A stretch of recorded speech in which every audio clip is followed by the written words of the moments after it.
그럼 이제 역사적 현장으로서의 위화도를 좀 찾아야 되는데 아까도 말씀하셨지만 실록에 여러 기록들이 나오지만 연산군 일기라든지 또 뭐 정조실록이라든지 뭐 이런 기록들을 통해서 위화도의 위치를 이제 추정해 볼 수 있는 거잖아요. 네. 한번 그 얘기를 좀 해볼까 합니다. 자, 제가 지금 금방 설명을 드렸듯이 지금 의주 활동에서 두 갈래로 나뉜다고 했는데 예. 이게 지금 보시면 저기 오른쪽 상단에 혼강이라고 되어 있는데 예. 혼강 줄기에서 이제 갈리는 부분이 조 부분입니다. 지금 그래서 지금 그 한 줄기 강줄기가 지금 현재의 지명은 태평초진인데 예. 태평초진에서 강줄기가 들어와 가지고 반납강하고 북고하라고 되어 있습니다. 예. 예. 물론 여기에 이제 산들이 쭉 있기 때문에 물줄기가 이렇게 흐르는 건 아닙니다. 예. 하지만 우리가 어떤 강의 흐름을 볼 때는 강물이 꼭 흘러가야 되는 게 아니라 국경의 개념은 강과 강이 연결되어 있는 곳까지를 봐야 될 필요가 있습니다. 예. 그러니까 우리가 지금 압록강이 경기다 그러면 압록강 하나가 예. 계속해서 흘러가는 곳만 생각하는데 그렇게 보시는 것보다는 국경으로서의 압록강 그러면 압록강 하나만이 아니라 예. 그 강과 강이 산이 있든 언덕이 있든 서로 이렇게 연결돼서 갈 수 있는 그 선을 압록강이라고 봐야 될 필요가 있는데 그건 뭐 여기서 논의할 사항은 예. 아니니까 다음 기회로 미루고요. 지금 그래서 반납강하고 북고하라는 강이 쭉 저렇게 이어져 있고 거기 산을 넘어가면 포석하가 있습니다. 예. 포석하가 있고 더 가면 이제 조금 전에 제가 얘기했던 대하가 있는 예. 것입니다. 그렇게 흘러가는 것이 이제 다 이제 압록강의 지류다 이렇게 설명하는 것이고 예. 그다음에 한 줄기는 의주성 밑으로 해서 지금의 압록강으로 간다 그러면 예. 지금의 그 홍강이 내려와서 압록강하고 만나서 지금의 압록강으로 흘러가는 것입니다. 예. 그러면 저렇게 강줄기로 표시되는 저 사이가 의주성이 있어야 되는 거고 저 사이에 위화도도 있어야 되는 것이죠. 지금 파란색으로 그려놓은 이 물줄기 그 사이. 그럼 지금으로 치면 북한 그 현재의 압록강 밑에 추정했던 의주가 지금 저 위쪽에 위로 올라가야 된다. 된다는 얘기죠. 그리고 저희가 지금 어디냐 하면 제가 이제 지도에 표시를 해놨습니다만 예. 지금의 요령선 관전 만족 자치현입니다. 예. 그러니까 관전 지금 줄여서 관전현이라고 하는데 관전현 지형이 대략 저 물줄기에 그려놓은 거와 딱 일치를 합니다. 그러면 관전현 쉽게 얘기해서 관전현에 예. 의주성도 있었고 예. 관전현에 위화도도 있었다. 이렇게 볼 수가 있는 것이죠. 지금의 요령성 관전현. 예. 예. 근데 이 위화도로 이제 실제 위화도로 추정되는 이 지역에 지금 뭐 이렇게 그 문헌상이나 또는 뭐 지도만 놓고 보신 게 아니라 아까도 뭐 처음에 뭐 실크로드도 건 20년을 답사를 하셨으니까 당연히 여기 뭐 수십 번 가셨을 거 아니에요. 가야죠. 예. 저 어떻게 보셨습니까? 좀 사진을 직접 찍어 오신 거 준비했죠?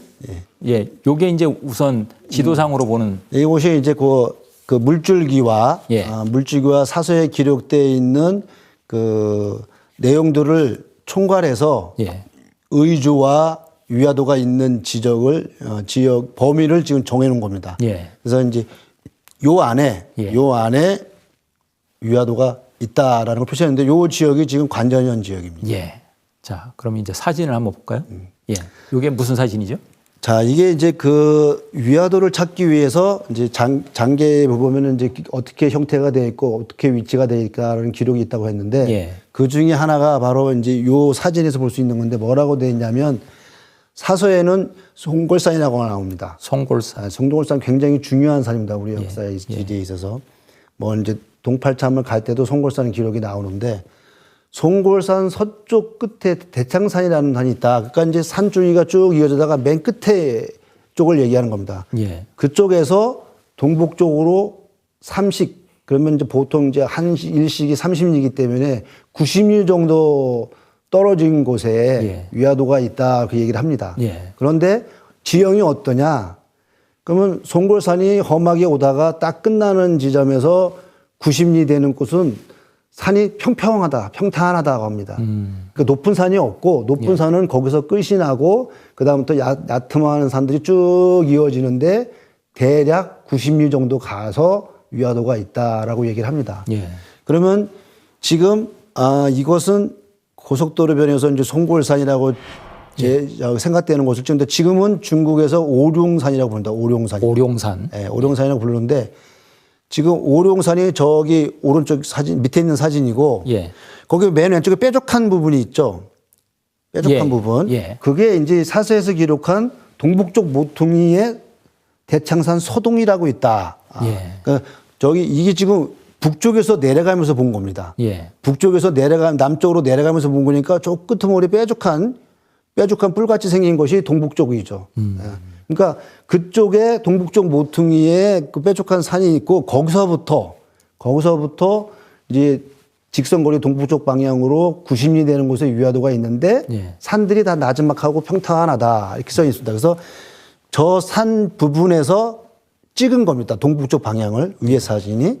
아, 그러니까 지금 요 밑에 있는 사진에 예. 그 산맥 쭉 내려가는데 제일 마지막 왼편 가운데 지금 사진 쪽으로는 위치가 가운데 약간 왼쪽이죠? 그렇죠. 그 뾰족한 예. 부분. 예. 그걸 지금 말씀하신 거고. 예, 거기서부터 동북쪽으로 90리가량 가면 위화도가 있다. 근데 산이 전바로 평평하다 이렇게 되어 있습니다. 그래서 그 위치, 저 뾰족한 산이 있는 그 앞에 위치에서 찍은 산이 바로 위에 있는 사진입니다. 예, 예. 그럼 전반적으로 보시다시피 완만하네요. 송골산이라고 보는 것이 높은 산이라면 여기 완만한 산이죠. 예. 구릉지처럼 되어 있는 완만한 산들이 저렇게 쭉 있는 겁니다. 예, 예. 그래서 이제 사서에 기록되어 있는 내용하고도 정확히 맞아 떨어진다고 볼 수가 있죠. 지형 설명이. 예. 그 다음 사진 볼까요? 요 산. 그 다음에 이제 그 위화도를 얘기를 하면서 위화도가 60만 평의 땅이니 얼마나 농사가 짓기 좋겠습니까? 예. 그러니까 조선은 국경지대를 항상 공안지 정책을 써서 비워둡니다. 예. 왜 비워두냐면 이 중국인하고 붙어 있으면은 국경 분쟁 문제가 생기고 또 월경하는 사람도 생기고 뭐이고 다시 또 추수해서 잡아와야지 또 중국이 넘어오면 또 잡아다가 또 줘야지 이러다 보니까 이 대국을 대하는데 껄끄러움이 너무 많으니까 예. 항상 또 거리를 두게 합니다. 그러니까 거꾸로 중국의 입장에서 보면은 조선인이 비워놓으니까 예. 공안지 정책을 하니까 중국인들이 들어오긴 좋은 거죠. 무단 침입하기는. 예. 그러니까 위화도도 그런 개념입니다. 국경지대에 있는 땅이니까 60만 평의 옥토니까 국경지대로 띄워놓은 조선의 입장보다는 중국인 입장에서 보면은 놀고 있는 땅이니까 예. 조선인도 없으니까 우리가 가서 농사를 짓자. 그래서 농사를 매번 짓는 게 그것이 문제가 되는데 어디에 중국인이 있냐? 마이산 근처에 와서 중국인들이 있다가 예. 위화도에 와서 농사를 짓는다는 겁니다. 아, 그런 기록이. 예. 예. 그러면 마해산하고 위화도는 가까이 있어야 되는 것이죠. 예. 마해산에 있다가 위화도에 와서 농사를 지니 이 중국인들이 와서 농사를 못 지게 쫓아냅시다. 그래서 이제 쫓아내는 일도 벌어지는데 예. 그 마해산이 바로 어디냐? 예. 지금의 이제 관전에서 위화도로 가는 그 길입니다. 아까 그 평평한 길. 예. 그 평평한 길을 따라서 쭉 가다 보면 예. 호산이 나옵니다. 예. 우리가 지금 뭐 그 고구려의 박작성이 어디냐 그러면은 지금 호산산성이 박작성이다. 그런데 호산산성이 있는 호산입니다. 지금 저 이제 편말에 보면 요령, 관전, 호산이라고 돼 있죠. 예, 이제 관전으로 들어가는 것이죠. 예. 근데 이제 호산산성은 이 반대쪽에 있는 것이고 예. 호산산성에서 관전으로 들어가는 이제 성도인데 예. 거기에 호산이라고 표시가 되어 있는데 이 호산을 설명하는 소개를 보면 예. 옛날에 원래 명칭이 그거죠. 원명이라고 호산 원명 마이산이다 이렇게 나옵니다. 그러니까 호산이 마이산인 거네요. 예, 옛날 조선시대 때 마이산이었다는 겁니다. 그러니까 사서기록에 중국인들이 마이산에 와서 진을 치고 있다가 위화도에 와서 농사를 진다 하는 부분하고도 딱 매치가 되는 것이죠. 그러니까 중국인들이 여기까지 와서 진을 치고 있다가 농사 때가 되면 몰래 위화도에 가서 농사를 지는 것이죠. 그러니까 본래 조선의 영토였는데 그렇죠. 조선의 공한지 정책으로 인해서 그렇죠. 중국인들이 들어와서 농사 짓고 몰래 도망가기도 하고 이런 지역이었다는 얘기네요. 그렇죠. 예. 그리고 그 다음 사진이 요 영빈령. 예. 예.